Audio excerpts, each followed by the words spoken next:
પાટણ પંથક સહિત જિલ્લામાં પ્રતિવર્ષે ચોમાસાની વરસાદી સિઝનમાં ખાસ કરીને ગ્રામ્ય વિસ્તાર તેમજ ખેતીલાયક જમીનમાં બનેલ સોસાયટીના મકાનમાં ચુડવેલની જીવાતોનો ઉપદ્રવ જોવા મળે છે। ત્યારે જિલ્લામાં પડેલા પ્રથમ વરસાદી માહોલ બાદ સરસ્વતી તાલુકાના કુબા ગામ સહિત પ્રાથમિક શાળામાં ચુડવેલ નામની ઈયળનો ઉપદ્રવ દિન પ્રતિદિન વધવા પામ્યો છે। ગ્રામજનોના ઘરો, શાળાઓ, આંગણવાડીઓમાં ચારે તરફ ચુડવેલના ઝુંડે ઝુંડ જોવા મળ્યા છે। ત્યારે આ ઘટનાને લઈ તંત્ર દોડતું થયું છે, જેમાં તાલુકા આરોગ્ય વિભાગ, ખેતીવાડી અધિકારી તેમજ વિસ્તરણ અધિકારી સ્થળની મુલાકાત લેવા માટે પહોંચી ગયા હતા, જે ચુડવેલ નામની ઈયળોના ઉપદ્રવને લઈ તેના નિયંત્રણ માટે દવાઓના છંટકાવ શરૂ કરવામાં આવ્યા છે। કુબા ગામના રજૂઆતને ધ્યાનમાં લઈ અને અમારા વહીવટી તંત્રે કે ભાઈ ગામમાં ઈયળો પડી છે અને શાળાની અને પંચાયતની અને જે ગામની આંગણવાડીની મુલાકાત લીધી, તો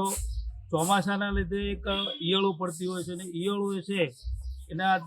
ઘરમાં રસોડા કામ તેમને તકલીફ પડે, રજૂઆતને ધ્યાનમાં લઈ અમારા તાલુકાના ટીડીઓ સાહેબ, અમારા વિસ્તરણ અધિકારી સાહેબ છે, આ ગામના તલાટી,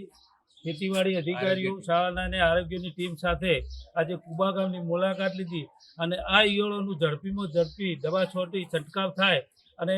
એ ગામને સ્વચ્છ થાય અને આરોગ્યમાં કોઈને તકલીફ ન પડે એ માટે અમે મારી સારી આખી બધી તાલુકા પંચાયતની ટીમ લઈ અને કુબા ગામની મુલાકાત લીધી।